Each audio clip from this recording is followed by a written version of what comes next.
Okay, got folks coming in here now.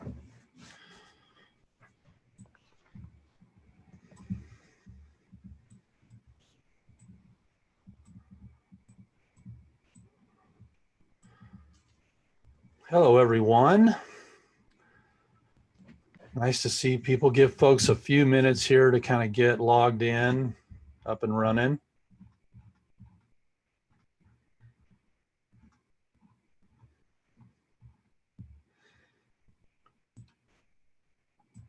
Good deal. Well, I'm Robin Jones, and I am the director of the ABF Career Alliance, and this is the Net Effect. We're so glad to have you all here with us this afternoon. As you begin to log in, I would appreciate if you could open your Q&A. So that's on the little toolbar, and it says Q&A. If you click that, open that up, and then if you would please tell us your name and where you're from. Make sure that that's happening. Hey, Lane, thank you. I do have Facebook Live going. Make sure that that's going. Thank you. Thank you. Good. And as you're all logging in, thank you, Warren and Gay Huff. Nice to see you there. And thank you. Great. So we won't be using chat. It's been disabled. So if you want to communicate through the Q&A. I'll be monitoring that throughout our session this afternoon. Good. Yep. So just want to let you know that as we move forward here, we have people from Kenya, Uganda, Congo, Burundi, Ghana, Nigeria, Rwanda, Zambia, South Africa, Republic of Moldova, Israel, France, Switzerland, Germany, United Kingdom, Brazil, Colombia, Belize, Panama, Philippines, the United States, and Tuvalu, an island nation. So people from all over the world this afternoon. And Larry, just quickly, your mute is on. And as you can see, this lovely young man with us today will be joining us. We'll talk about get rolling with Larry here in a minute. This is the Albert Baker Fund. Just want to make sure you know that. And here's our website with all the wonderful things that we offer. Incredible programming, incredible staff here at the Albert Baker Fund. So without further ado, welcome, Mr. Larry Patterson. So nice to have you with us today. Larry is from England, Arkansas, which is just south of Little Rock. I've actually driven through that area. We were talking about beforehand. It's like, yeah, I know where that is. I've been around Pine Bluff a little bit. And we're so glad to have Mr. Patterson here with us this afternoon. So welcome, Larry. Thank you. Larry is currently an ambassador and specialist in diversity and leadership development at the CedarS Camps. He's a 2016 Principia College graduate, and he is uniquely qualified to speak and talk about our topic today, which is racism. But before we do, we want to find out and learn about Larry and let you all get to know him just a little bit, as I have. I've known him as a wee young lad when we first met at CedarS Camp, and he and my son Lachlan were in the cabin together. So it's been fun for me to watch this fine young gentleman grow up and see how he's blossomed and all the good that he's doing in the world. But as you can see, he has quite a resume as an athlete. And I think this is when you at the upper school, right? Working as a point guard, but he also played football and did you run track as well? I did. I ran track as well. Did you happen to run against Ezekiel Elliott when he was over there at Burroughs? I did. He's a little younger than me, so I caught him at a good time. So that's very humble of you to say, right? So, and then from there, from high school, Larry decided on a big school, Western Illinois University, right? So Larry, tell us a little bit, why did you choose Western Illinois? Yeah. I was originally thinking about playing basketball in college, and I had a conversation with one of the house pops there, which most of you guys might know, EMAC. And he was encouraging me to try football. And I went on a visit and really liked the place and decided that the reason why I wasn't really giving football a chance is I was slightly scared if I would be able to like handle the next level. But after visiting and talking to the coach, I definitely got the courage to just to go after it. So yeah, I went to Western of the D1 schools I was looking at because it was the smallest one I knew I'd get a chance to play right away. So yeah. So, what were your plans starting out at Western? Obviously, football was on the docket, but what were you thinking about in terms of as an education or a career pathway? Yeah. Well, I think sociology, which is kind of what I ended up doing at Prin, was Hmm. always kind of like the end goal. But to be honest, when I was there for football, I was trying to see how long I could go. I was trying to see where this could take me. And I did some pretty decent things while I was there, so that was nice. But Yeah, then like named Special Teams Player of the Year by the program, ranked second in the MVFC, and Leatherneck, top 10 with 965 kickoff return yards. Boy, I have a whole list of things that and I've been coaching football for many years, and looked to me like you were blazing a trail to being a successful college football player. yeah, it was fun. It was fun. Yeah, I had a lot of fun. I Football. bet. I miss it. I do miss it. I definitely miss it. So you're at a Western, and tell us a little bit about your journey there and how kind of where you went at that point. Yeah, so the first year getting there was a little tough. That environment was definitely like different from the dorm, being at the dorm at Principia Upper School. So it was a bit of an adjustment period for me. Um, but eventually I kind of found my way, especially with having some of my best friends from Principia Upper School in my corner to support me through it. But found my way, got in the groove, and started really enjoying my time there. And then what had kind of made the switch for me was I actually started really like taking more advantage of my CS work while I was there. I think for being at Principia, I kind of took it for granted just because Hmm. everyone's there and everyone talks about it. So it's like everyone does it.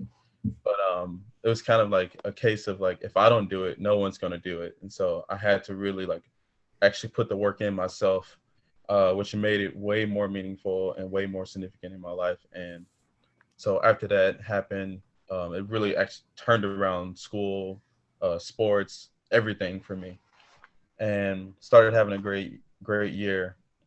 And then I had an injury that kind of shook my faith, if you will, where I was kind of back and forth with Christian Science and had some family things come up that further like took me away from wanting to be a part of Christian Science.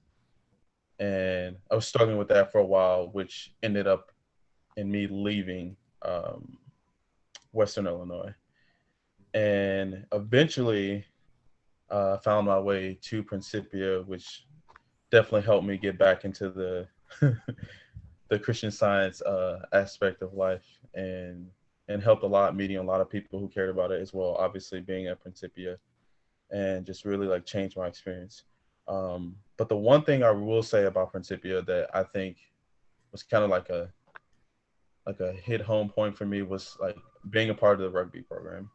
Mm. And it wasn't the winning for me that was like the biggest thing. It was kind of the lessons that Ward was all about. It was this idea that, Christian Science, understanding Christian Science isn't this like mystical thing that just falls out of the sky and you say, boom, light bulb, I get it. It's not meant to just like throw you over a cliff to make you say, oh, wow. Like it's this thing that brings a sense of like peace of mind. It brings a sense of balance and just like understanding to like what's happening in front of you. And just that recognition that like harmony truly is, in front of you at always, not just in some situations, but always. And that's where you'll find that peace. It's that recognition of the ever presence of harmony, not in, oh, I finally got this, so now I should be okay. But no, that harmony is an ever present thing. And that's one thing I really learned from Ward was like how to like process that when things were really getting tough, like in my life. And I have definitely needed that lesson when I graduated from Scipio. Just like a lot of things have happened that have shaken, you know, my faith here and there. But like that learning process of all that through rugby has definitely like made me stronger. And I've been Mm. so appreciative of that. Yeah, you Which guys were pretty successful there for sure. So so you graduate from Prin, and and now you're at CedarS. Tell us a little bit about what some of those things that you're talking about, that kind of the things that you faced, and why you decided to move in this direction, and kind of what's driving you there.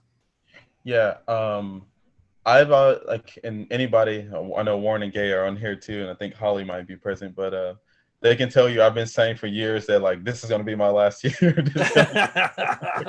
You've said that to me a few Yeah, times. and I think I've said that to you as well. Yeah, Yeah.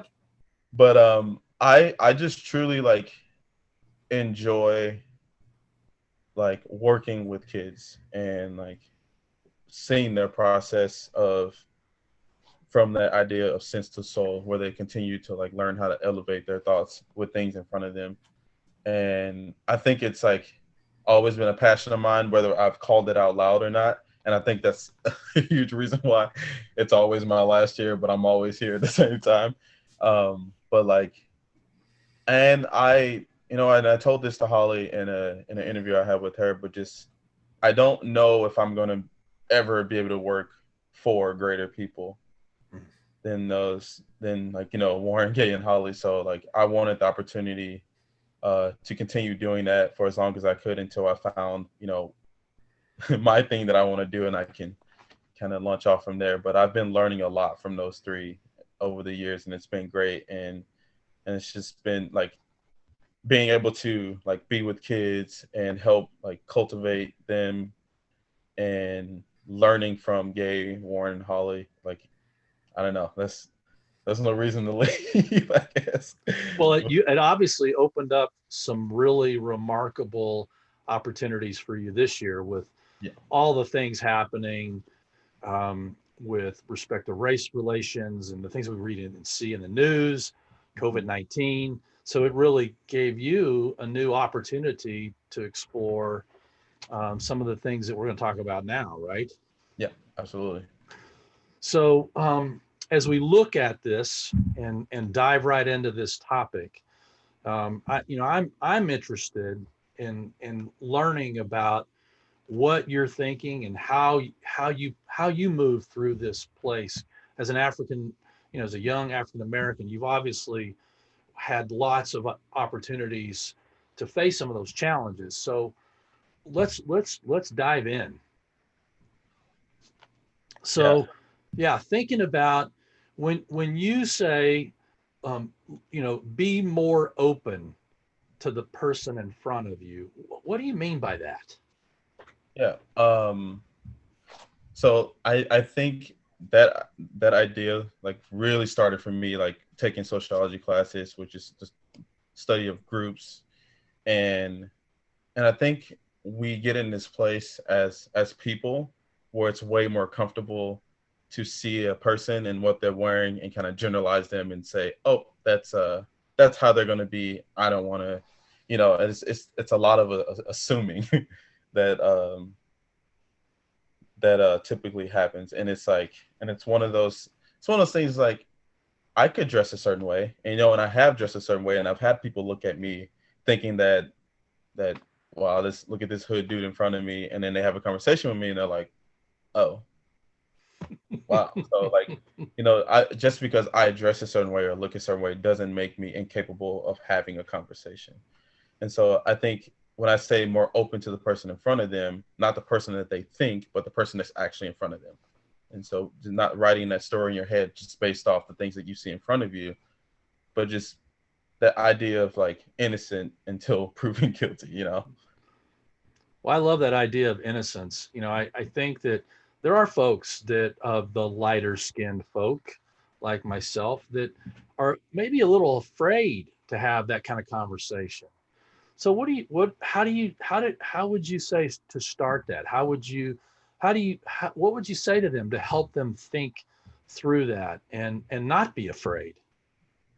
Yeah, I mean, a lot of that is like the fear is not from like what's been done. I think it's just like what they've like seen or heard from other people. It's like stereotypes, those things that come to your mind and they create what's called like an implicit bias. And you start to like build those implicit biases in your head and you start to like use those and they write stories for you about the person in front of you. But just like making a conscious effort, it's like being in a terrible situation. You're making a conscious effort to move forward. And so it's the same thing. If you're going to make that conscious effort to move forward, maybe it starts with a hi or hello or how are you doing? It doesn't have to be this like this giant thing that shakes your whole belief on like racism or anything like that, but it's just simply starting small and allowing yourself to succeed and then continue to walk forward. So one of the things we talked about in preparation was your thoughts about soul Mm-hmm. and how soul has really made, it's really made an impact. So we think about soul as a synonym for God.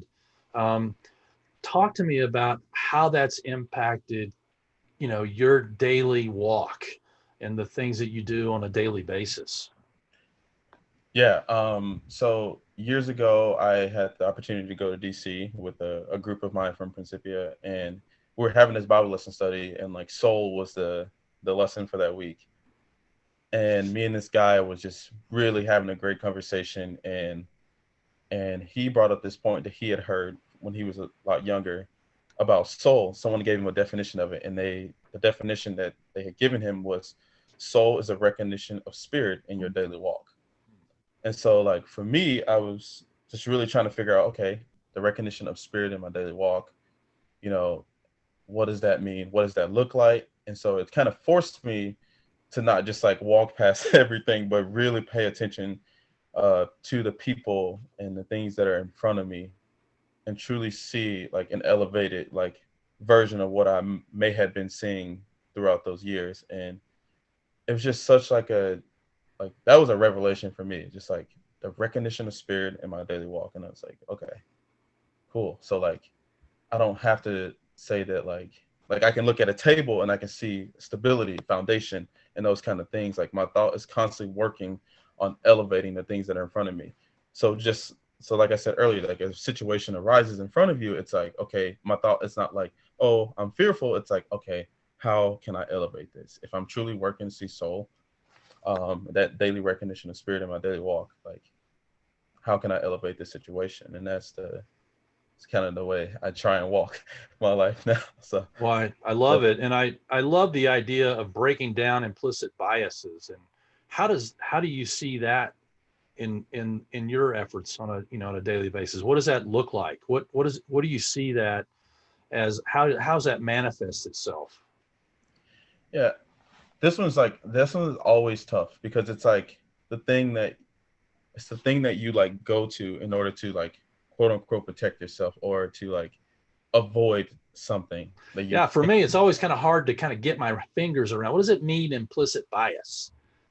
Yeah, so it's just like it's basically like I'm trying to think of it how to like just explain it in like simplest terms. It's basically like it's like stereotypes in a way. It's like you look at something and you assume like that's what it is, and like and so whenever you see it, you're just gonna assume it's like a bias towards like okay, that's what that's gonna be. I'm gonna leave that there. But I think for me, camp. If you guys have ever been to camp, like camps are a great place for that. Like I think for me, like growing up in Arkansas, won't a lot of you guys. I always kind of thought a ton of like white people were racist, just from like that was my bias. Like when I saw a white person, I assumed the worst, like because of like what I had experienced like growing up, and it wasn't, and it was kind of crazy for me, like going to Cedars and just seeing all those people just smiling all the time. I'm like, okay, this is fake, like all those different things, and like, but that loving like atmosphere and that choice that like Cedars as a camp made to like create the atmosphere where people feel like they can grow and like rise above whatever it is, the claim that's in front of them. Like that's how you break those kind of things down. You you have to give motivation and inspiration for something new. It can't just be like, okay, let's just talk it out, but you have to inspire people. You have to motivate people to see change before they can actually walk it. So like if you can't see it, typically you can't do it. So it starts with being able to see the change. And how did that transition and kind of move you? How did it take? I mean, what are some of the things that kind of helped you in your bias and moving into a different place mentally? Yeah, I mean, it started with like the counselors and like some of my friends who were there who were white, like just simply asking me questions, like Mhm. legitimate questions, like about my life, Right. not just assuming that like I grew up in the hood. Like, so that, I mean, the fact that I did, that's a different story, but not assuming, but rather like legitimately asking me questions and Hmm. trying to figure out who I am. Because like that for me built trust.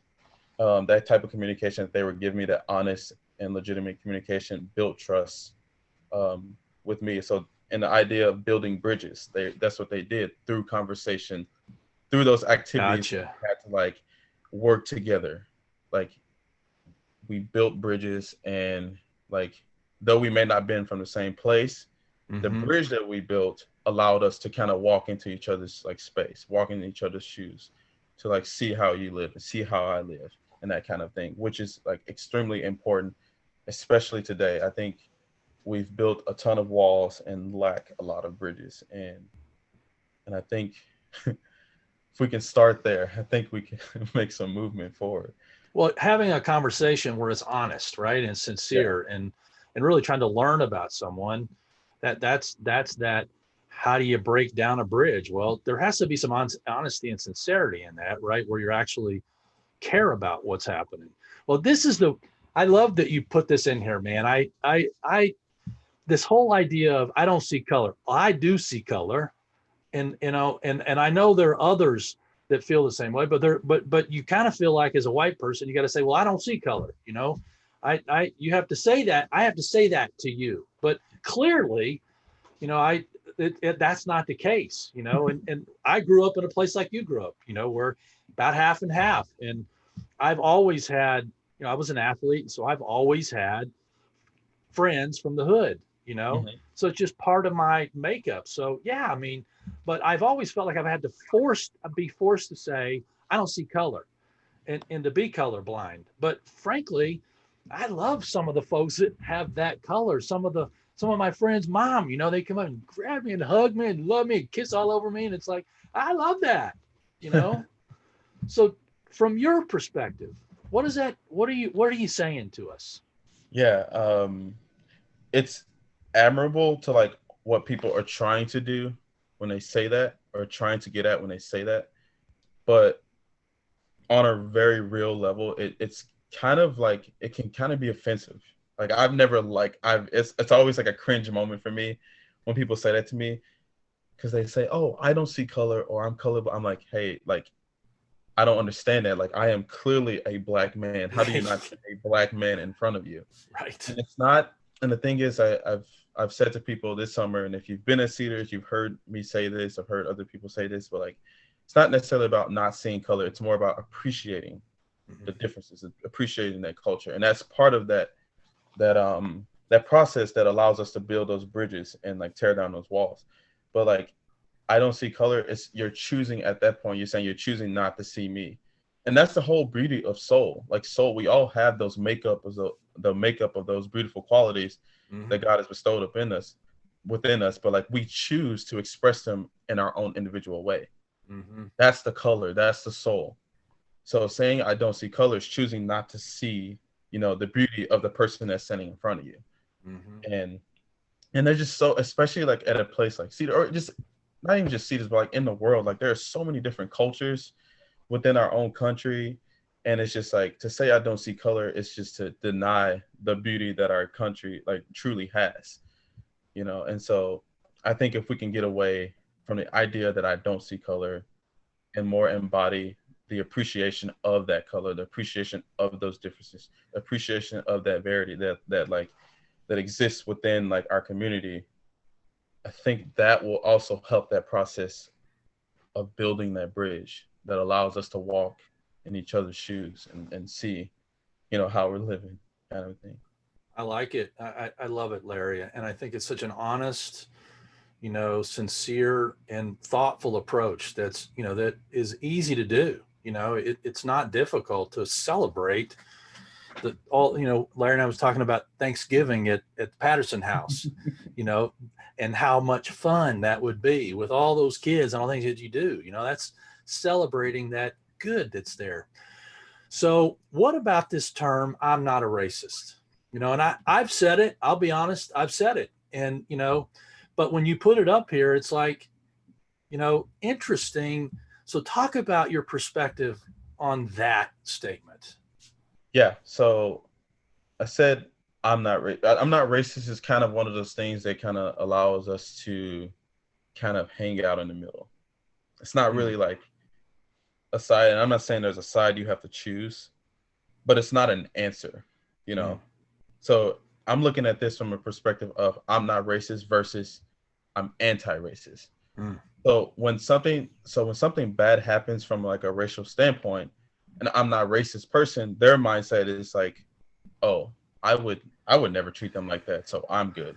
Rather than someone who's anti-racist is not going to allow something like that to continue. They're going to step up and they're going to say something. And so the question is more so or less like, what do you stand for? Are you just saying, are you fine with saying like, I wouldn't do it, so I'm good? Or like, are you truly like not racist to the point where like you can step up and know that like when those things are happening that you have the backbone to correct it or to like not allow it to continue. And it's very easy to just like say I'm not racist and like feel great and I'm not saying like because you say I'm not racist that or you feel that way that you're racist. I'm not saying any of that, but it's like it's never enough. That's not a strong enough foundation in this kind of situation to have. Like you have to be anti whatever that is. Like, and it's for the example I gave you before we had this conversation.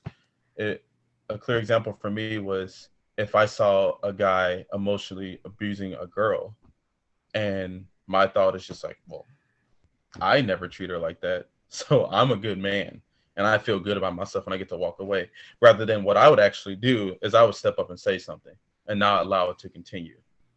That makes me anti whatever that situation is, however you want to name it.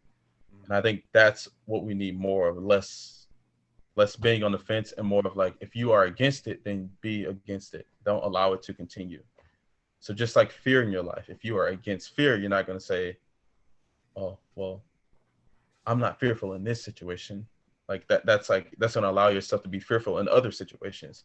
But if you are against fear, you're going to attack fear every single time because you are anti, fear or whatever it is. So that was kind of like my take on that, and just I I like wanted it. people to know. Yeah. Yeah.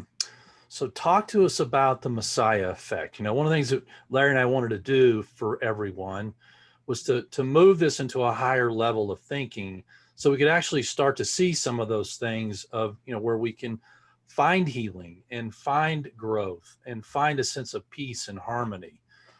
So what do you mean by the Messiah effect? Yeah. The Messiah effect is like, so I've had people in my life, I'll say white people in my life who have truly like have done some great things for people of color, but it's sometimes it comes off as this thing. It wasn't out of love. It was more of just like, look at me, like I'm saving this person or I'm saving this person. Like, and I think I've had white people come up to me and like talk to me as if I needed saving. And like I might not be exactly where I want to be in my life, eventually where I'll get, but like I personally don't think I need saving. I feel like I'm Right. in a great place right now. Yeah. And it's just that idea that like a lot of times like people like when people say I'm not racist, I've done this for the black community, or I've done this for people who lived in ghetto areas. Like I can't be racist. And it's like, well, why did you do it? You know, did you do it because you truly cared and you were being loving in that situation, or was it to make you look good? Because typically I've seen both, to be honest. I've seen both, and I've called. I'm not gonna name names because I have people that I know personally that I've called out on it, and they have made changes because of that, because I said something to them about it, and it really makes you think, like, why do you do the things that you do, the why. And a lot of people are starting to realize that this messiah effect thing isn't just like this this like hocus pocus idea, but it truly happens. And like a lot of like white people are starting to realize that, like, wait, sometimes I do talk to like maybe my friends of color who, like, in a way where it makes them feel like they need saving when they're fine, you know. So what if I grew up in the hood? Like, I've learned a lot of lessons from growing up in like those situations, and like I wouldn't trade those. Did it not feel good when I was going through it? Nah, I didn't feel good. But like where I am now because of those situations, I wouldn't trade that for someone trying to quote unquote save me.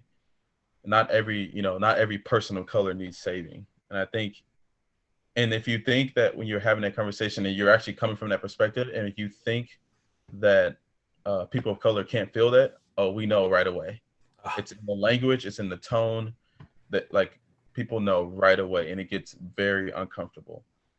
So like it's just like another thing. It's not like calling. It's not about me calling people out. It's about making people reflect on their motive for having that conversation, on their motive for the things they do for people of color. Mm-hmm. Mm-hmm. We'll talk about this concept of a performative ally. I thought this was really fun, man. Yeah. So this one I raised a few eyebrows at camp, and and this is um and this is like one that, you know, it gets tough to think about because I had to like challenge myself on it.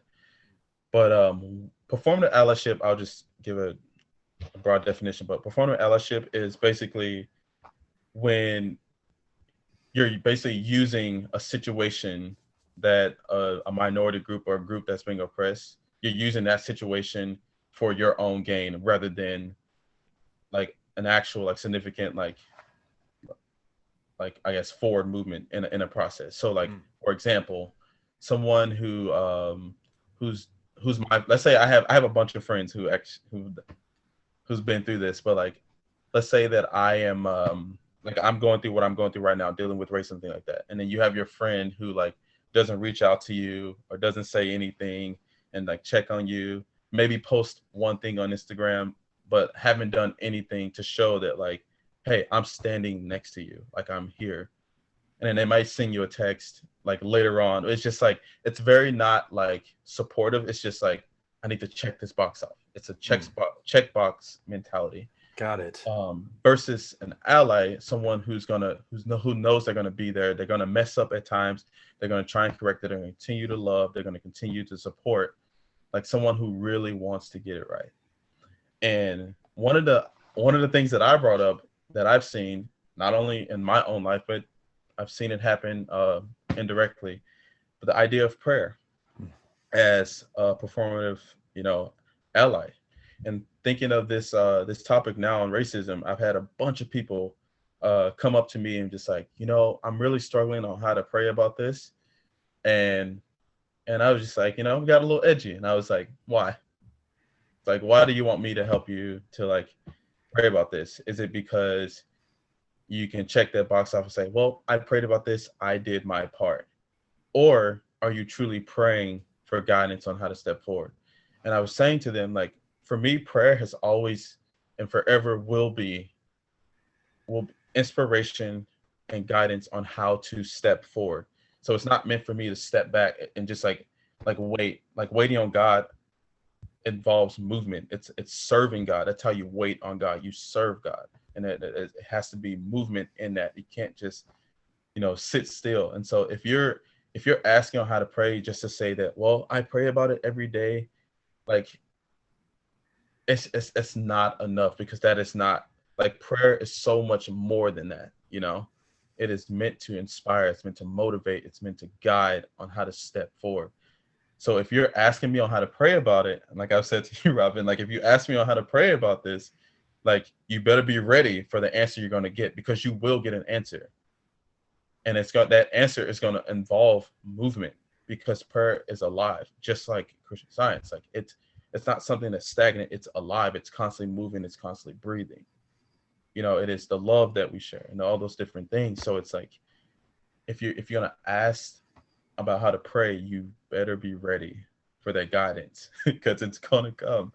And so like, I just think like understanding that like a performative ally versus an ally, I think from the Christian Science, perspective, prayer is a big one. I think that we really, that's kind of like, touchy for us, because it's like, well, I'm praying about it. It's like the same thing with a job. Like if you're looking for a job, you're like, well, I'm praying about it, but then you're not doing anything to be ready to receive that job. Mm-hmm. Like looking, searching, getting those like informational interviews, talking, making those connections.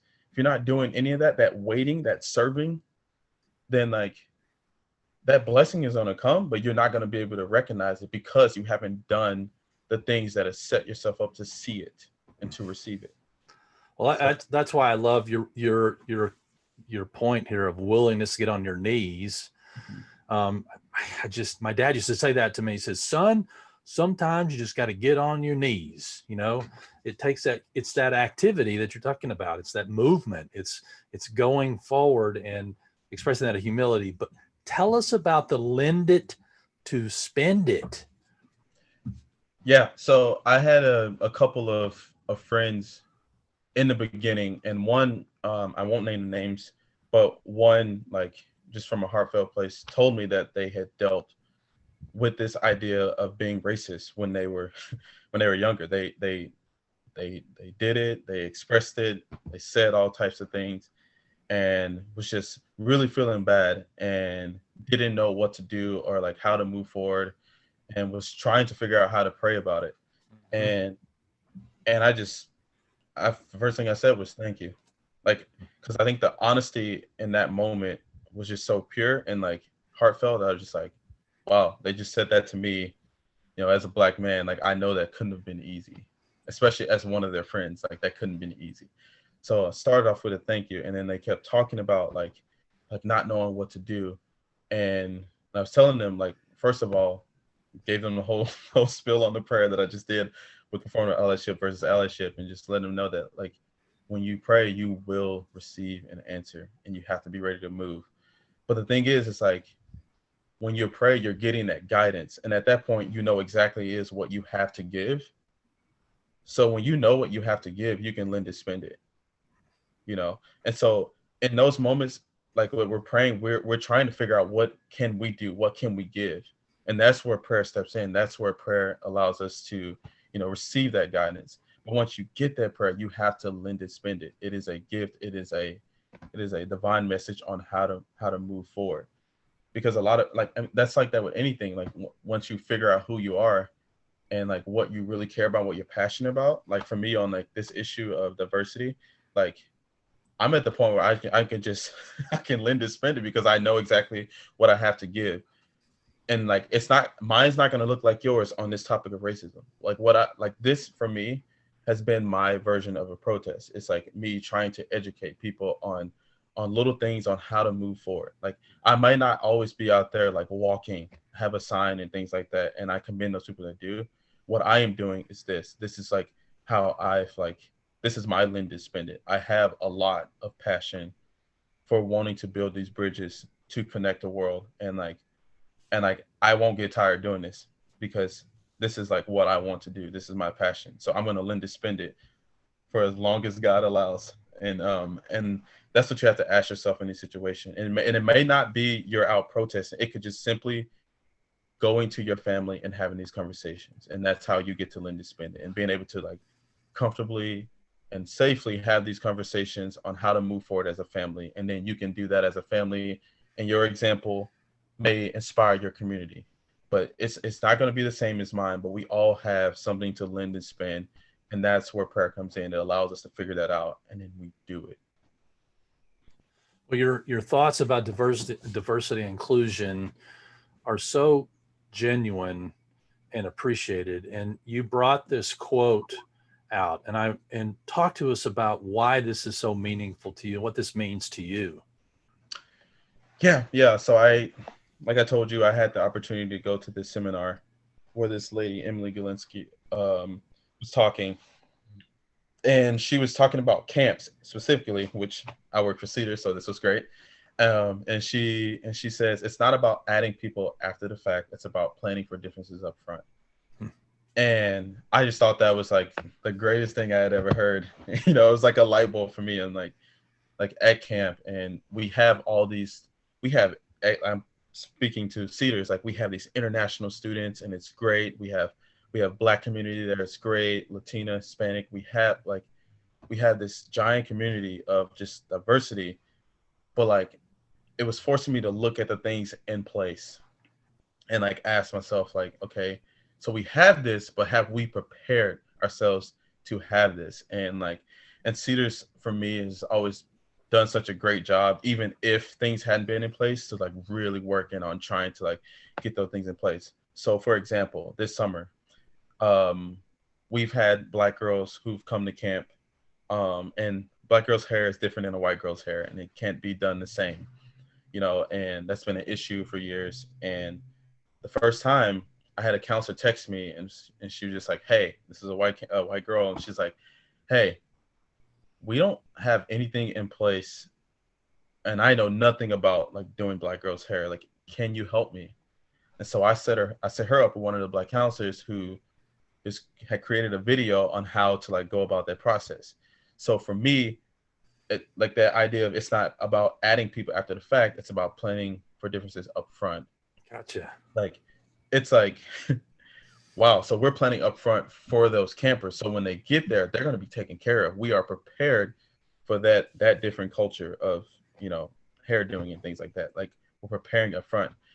So like you have to ask yourself mentally, it doesn't have to be like policies or rules or laws or anything like that. It could just be your mental like makeup, like as you go throughout your day. Are you preparing yourself up front for the things that you can be, experiencing throughout the day, which is why we read the lesson in the morning. That's the same thing. We're preparing up front for those situations, or like for the good, to receive the good, whatever it is. We're preparing up front. And that I just really like that for me was like a huge driving force to want to know more. Like when I heard that, I was like, whoa. Like that was just really cool. A really cool like Well, I concept. love that. I think it also is so needed in our churches. Mhm. How do we get people in the seats? How do we get this diversity of people in the seats? Because nowadays there's kids that decide they want to tattoo, and they have tattoos up and decide one arm and down the other, and they may have dreadlocks in their hair, and they may not be taking baths, and there's a lot of things that are happening. And I love the idea of thinking about planning for differences up front, before you walk into that church, before you walk into that Sunday school. I think that's just such an awesome idea, Larry. Yeah. So let's talk about your takeaways. And I love this awareness of where you are. Talk to me about that. It's so awesome. That's a great point. Yeah. So the first takeaway is like for me of all this, and it's just like awareness of where you are at this moment. And so it's just of all of you that are on this, I can't see you obviously, but like all of you who are on this call, like ask yourself, where are you right now at this moment with this idea of racism? Are you at the point where you can call it out that it's happening in the world and you can deal with it? Or are you at this point where you can't really say it and you're not really sure what it looks like, or you haven't seen it? Like, be where you are. And there's this, if you've been in education, there's this reflective competency model that has been passed around, and it basically talks about the person who has an unconscious incompetent, which is the person that I don't know what I don't know, that kind of like unwilling to admit that they don't know anything. And then you have your unconscious competent, the person that realizes that and they're aware of that they don't know the things that they don't know. And at that point, when you're at that state, you're ready to make a learning effort to reach that unconscious that conscious competent phase where, okay, I know what I know because I put in the learning effort and I put in the work, so that we can become unconscious competent, where it's just second nature. Love And it. like you hear people say, um, like things that don't sound right or sound a little bit racist. You're not thinking like, oh, should I call this out now? Should it's just like, no, this is not right. That's not right, and you know that's not right, and you're not even questioning if it's not right. It's just second nature. And then to get to this point of reflective competency, where it's not just the things that people are saying, but also the things that you were saying, where you can just, you're constant in a state of reflective, like thinking, and you're thinking about how to move forward constantly. And so, like, with all that being said, I know that was a lot, but just like, where are you right now? Be honest. You know, are you at the unconscious competence phase where you realize I don't know enough, and you have to go do your own education? Are you at that phase, or are you further along? You could be further along, but in order for you to move forward with this topic, because this topic won't leave. This is a continuous conversation. Like, before you move forward with it, you have to understand where you are. Love it. And what's the job we have to do? What's Yeah, that spiritual perspective? yeah. That for me, that goes back to two things. To that building a bridge. It's not like building a bridge is not a quote in the Science and Health necessarily, or in the Bible, like from word, but it's like, it's the concept of connecting. That's our job. That's what we have to do. And how do we do that? There is one language that is universal, no matter what language, Spanish, Portuguese, whatever it is that you're speaking. There's one language that is universal, and it's called love. That is our job. That is the only thing that we've ever been asked to do, is to love. And with that, everything else translates, you know? And so, like, for me, like, how in this moment can I be most loving? How can I be most authentically loving in this moment? Not just like, oh, like a hug, and hopefully that's good enough. Or just like, if you're authentically loving someone in a situation, you're going to do everything that is needed in that situation to make sure it's elevated, you know, and to see it through. And it goes into this next part about, waiting on God, serving the cause of Christian Science. That idea of waiting. John Biggs loves to talk about this. If you guys know who he is, just that waiting isn't wait like sitting still. It's serving. Like, when you wait on someone in a restaurant, you attend to their every need. You serve. You're constantly moving. You're active. It's alive, and that's what Christian Science is meant to be. And I think that's why I appreciate camp so much too. Just like the activeness of Christian Science and the liveliness of it. And I think the kids, like, from our serving on God, like waiting on God, the kids are going to be able to take that loving, like, mindset into these, like, courageous conversations. Because, like I said, this is not going to go away. Like, if to heal something, you have to go through it and understand, like, what it is that you're dealing with. And by calling it out, like, and I was telling this to Holly too and the rest of camp, like, calling out doesn't give it power. That's not what it's doing. Calling it out is bringing it to the surface to be dealt with. The power doesn't come, like, it receives no power. It wants to be hidden. It wants to continue the corruption and all those different things. But when you call something out, it has to come to the surface because it's exposed. And at that point, we can easily deal with it because we see it for what it is. And like those are the two things from the spiritual perspective part. And then, as far as the job is not done, keep striving. If you guys know who Daryl Davis is, and if you like, awesome guy. So he befriended 200 plus like KKK members. He was a musician who had played with the best of them and had these like really courageous conversations with KKK members. And he's collected, like, I don't know how many of 2K or of KKK robes from those people that he was like, befriending. And those robes that he collected were people like becoming like unaffiliated with it because of the relationship they built with him. I thought that was so impressive. But the thing that he gave a talk, and the thing that he said at the end of it was most impressive, and it's not like this like crazy thing. It's just like, it's simple, and it's something that we can be aware of. And he says, when we don't continue the conversation, and I'm paraphrasing a little bit, but when we don't continue the conversation, we leave fertile grounds for violence. This issue of racism isn't brand new. You know, the issues like with cops, all those different things. This stuff isn't brand new. You know, it's come to the surface a couple different times, but we've stopped the conversation. We stopped having that conversation on how to continue moving forward as a community, as a people. And then these things come back up, and then we're like, wow, like, you know, what is this? You know, and it's not that, it's just our lack and willing and unwillingness to like continue the conversation. And so for me, like, why I'm so passionate about this is because like it's a huge like part. I think if we can accomplish this, we can truly experience connectivity within our world. Because like those bridges that we're building through all these different, like whether it be through Christian Science or just simply hugging someone at the right time, or setting someone up a connection for a job or something like that, no matter like the race or anything like that. Like if we can like get to that point of just connective, like a connectedness, then I just really think that like we will be in a better place. And obviously all this is easier said than done. There's so many things we have to, like biases and stereotypes that we have to break down. And those aren't easy. Some of you, I mean, I'm 28 years old and I have a 28 years of biases that I've like cooked up in my system that I am learning how to break down. And some of you are older than me, like, and having to think of decades on decades of like of biases that you may have like built up in your head that you're having to break down.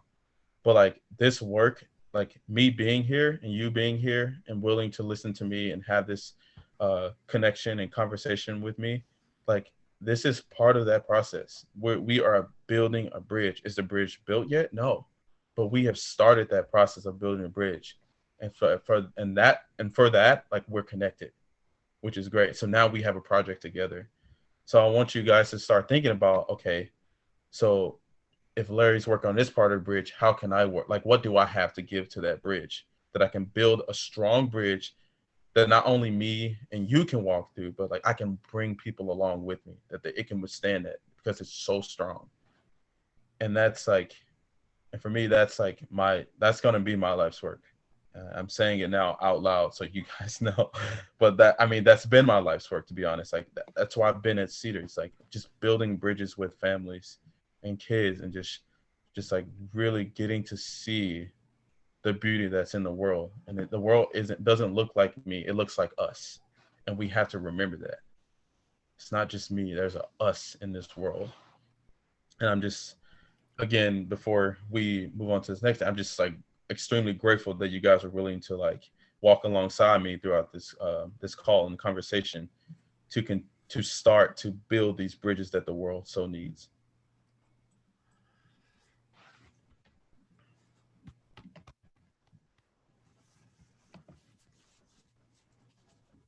Love you. So I love it. I love everything you said. It's really got me. It's so special and so deep and so heartfelt. And we love you. We love everything about you. And we are walking with you, my friend. Always. You will always be walking with this and with us and this family. That's for sure. And you know that. So, the idea of having conversations, when we look at this slide, this is one we put forward every week. And it really takes on a different meaning today as you think about having conversations with different professionals outside your lane. You know, and you think about the outside your lane and overcoming bias and thinking about evaluating yourself and honestly having a conversation outside your lane, outside of where you've been, you know, where you've been. Now you're having a conversation with someone like Larry that's in your community. I love it. And it's important about, you know, the point that you make, Larry, about acquiring knowledge by talking to others, right? That sincerity that you brought forward before. Anything else you want to add to this? Yeah. Just I like you guys know I work for CedarS Camp, and I just have to give a shout out to CedarS while I'm here, just on the work that we've done this summer. We had numerous diversity and systemic racism presentations that were done, some by me, some by other co's, and just the conversation that it like that it started was amazing. It went from just like daily conversation. It went into our Bible lessons, and we were looking at those like synonyms of God. We were looking at those like the subject matter of those Bible lessons for the week, and figuring out how does it apply to the world today. Like we were really focusing on the world today, and I thought that like I had never. I mean, Bible lessons always been great throughout the summers, but I think we took steps forward this summer because we were all like every single one of us was just trying to work and trying to figure out how to move forward. And I thought that was just the coolest thing ever. And I just commend you know, Holly and Warren and Gay for just allowing for that conversation to happen, because I truly don't think like without their support, I don't know if we would have been able to truly, you know, get through to them and or even have that opportunity to present and have those conversations. So shout out to them for the opportunity, and it's definitely has been forwarding my life's work. So like I am just want to give a quick shout out to CedarS for that. You Very bet. appreciate it. And Barry says, thanks so much, Larry, Barry Huff, for your wonderful ministry and inspiring sharing. Love you too, Barry. And wonderful comments that people are putting up. This actual slide, and gosh, we've gone really fast today. This came from one of our dear members of the Albert Baker Fund team, Robin Nike, and it's an implicit. It's a test that I think this is put out by Harvard. I thought I'd put this up if you want to move forward and you want to kind of see if you can identify certain things. If you're, it's kind of an interesting little test. So that'll be incoming your way tomorrow. And as we begin to wrap up, I'm going to launch our poll, so I don't forget. If you don't mind taking a minute, you all to fill out our poll. But in the final minutes that we have here, one of the questions that came forward, I thought we'd ask. I think we've done a great job of kind of addressing the questions that we had come in. If anybody else has a question, please make sure. Thanks, Chris. Make sure that you guys ask the question in the Q&A. So, in your experience at this time, is there a difference between white and black and other races in Christian Science, or are they just real or perceived? I think you've covered a lot of that, but is there anything else you'd like to add? Could you repeat that question? Just to make sure. So is there a difference between white, black, and other races in Christian Science? If so, are they real or perceived? What do you mean by differences? Yeah, it's a good question. I think they're just trying to see, is there a difference between a white person and a black person or other races? I mean, do we see difference in that? Well, if it's from like just like a person perspective, like absolutely. I mean, the cultures are just different. Like my culture is different from Robin's, and Robin's has some similarities in growing up like that I've had. But like my culture is different from his. Like there are differences. But again, like I was saying earlier, like those differences are so meant to be appreciated and not like, not meant to build a wall, And so like there are like differences. I know it's important that, we see everyone as God's child. And that's where, we are like, because we are all under that, we all are derivative of God. But at the same time, we all have our own unique relationship with God. Robin's relationship with God is not like my relationship with God, but are they both significant and powerful? Absolutely. That there are always differences, no matter what it is. But like the only way that you can ever truly see them is to allow yourself to be present with the person in front of you and not your own story that you've written up in your head based off what you see in front of you. I love it. So with that, I think we've gone to an hour. So I think we need to close. Again, just to make sure that you all know, this is the Albert Baker Fund, and we have wonderful programs. All you have to do is go to albertbakerfund.org, and you can click the apply button, and you'll see the drop-down menu with all the different things that we offer. So please be sure that if you know you yourself or know of someone in need, we'd love to help. We'd also like to invite you to be a part of the Career Alliance as a job seeker, a career ally, or a student. Go to abfcareeralliance.org, and you'll find all kinds of information on that. And then if you so choose, you can request a connection with our wonderful guest speaker today. All you have to do is click on this little link right here, and it will send that email to me, and we'll get you connected with Larry. We'd love to help you do that. And Larry has so graciously offered to be a career ally and reach out and have those kinds of conversations with folks. As you all know, we have wonderful resources here at the Albert Baker Fund. Please be sure and check the Get the Tools That You Need section. And there's all kinds of wonderful inspiration, success stories, career resources, and obviously the Net Effect episodes from previous. We want to thank everyone who's helped us with the Brotherly Love campaign. As you all know, things are changing on a daily basis for our students, and that gratitude that they so openly express for all your support is so prevalent, and we appreciate that. We're continuing our Brotherly Love campaign as things move forward. Things are always changing.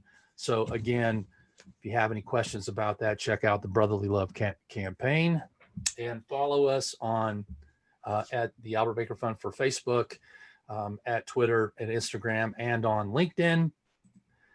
And remember, I think today we did some casting, and our net is full thanks to you, my friend, and all the wonderful ideas that you shared with us. It's just been so marvelous, Larry. What a wonderful time I've spent. One of the things that I regret, I was telling my wife the other day, I said, I never got to coach Larry. I recruited him, but I never got to coach him. I always missed him in that circle. But boy, I sure have loved all that you said today, and we so greatly appreciate your willingness to share today and be here with us as a guest, and look forward to seeing you continue to grow and all the marvelous and wonderful things you're going to do. So thank you from the bottom of my heart, my friend.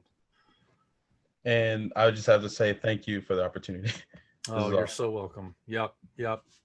Okay, well, that's it for today. Look forward to seeing everyone next Friday on the Net Effect. And everybody have a terrific weekend. And as Larry has said, our job ain't finished yet. We still got work to do. So let's keep it up.